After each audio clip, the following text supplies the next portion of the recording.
You could know Super Panavision 70 from those trending AI-made movie trailers. You may have also heard about Ultra Panavision 70 when Quentin Tarantino used it back in 2015. What are they exactly, and what makes them so special? Let's compare. In the 1950s, theaters were losing their audience to television. They needed a way to get people back into the cinemas, and one option was to focus on quality. At the time, CinemaScope, which was produced by 20th Century Fox, was massively popular. This was because it created an immersive cinematic widescreen experience, a big step up from the regular theatrical showings at the time. It achieved this by using an anamorphic lens to squeeze a widescreen picture onto 35mm film. The image would then be de-squeezed during projection.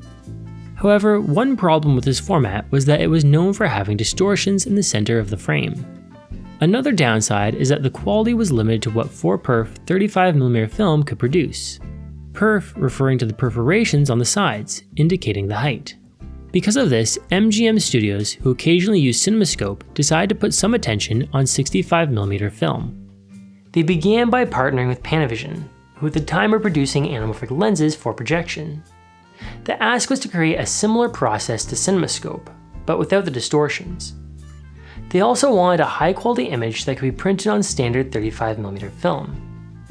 The answer was MGM Camera 65, which a few years later became known as Ultra Panavision 70. This new format also used an anamorphic process, except this time it used 5perf 65mm film. The image would then be printed on 70mm for projection, with the extra 5mm used for sound. But the real benefit was that the negative could also be printed on 4perf 35mm film. This provided a higher quality image to one shot natively. However, the image did need some adapting. Most theaters were equipped for screening CinemaScope, which used a 2x squeeze, making a 2.39:1 aspect ratio. Ultra Panavision 70 used a 1.25x squeeze, which created 2.76:1. When printed on 35mm, the picture was cropped on the sides to 2.5:1, and then matted at the top and bottom to make up the difference. This image could then be projected with standard 2x de-squeezed CinemaScope lenses. The first movie to be released using Ultra Panavision 70 was Raintree County in 1957.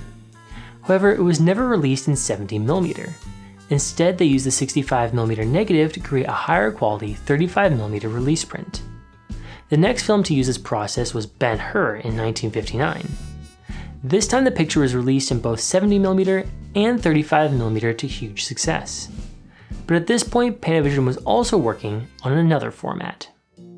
Super Panavision 70 first came out with the release of The Big Fisherman in 1959. Like its partner format, it also used 65mm film. But instead of anamorphic lenses, the image was captured using spherical ones, creating a standard flat image. It's important to note that this process was nothing new. It had been around for decades. However, because of television, it saw a resurgence in the 1950s, starting with Todd-AO in 1955. It was used on the film Oklahoma. The image was shot on 5perf 65mm film with a 2.2:1 aspect ratio, and was filmed at 30 frames per second. The final picture was then printed on 70mm for projection. Super Panavision 70 was essentially an exact copy of the Todd-AO system, which by 1958 was using the standard 24 frames per second. And just like Ultra Panavision 70, the negative could be used to create a higher quality 35mm projection. While both processes continued to be used throughout the 1960s, they did slowly die off in the 1970s. However, an updated version of Super Panavision 70 was created in the 1990s. It has been used on films like Dunkirk, Nope, and more recently on Oppenheimer. Ultra Panavision 70 has also seen a mini resurgence since Tarantino used it on his 2015 film, The Hateful Eight. This just goes to show that even though these formats may be older, they still provide an incredible cinematic experience.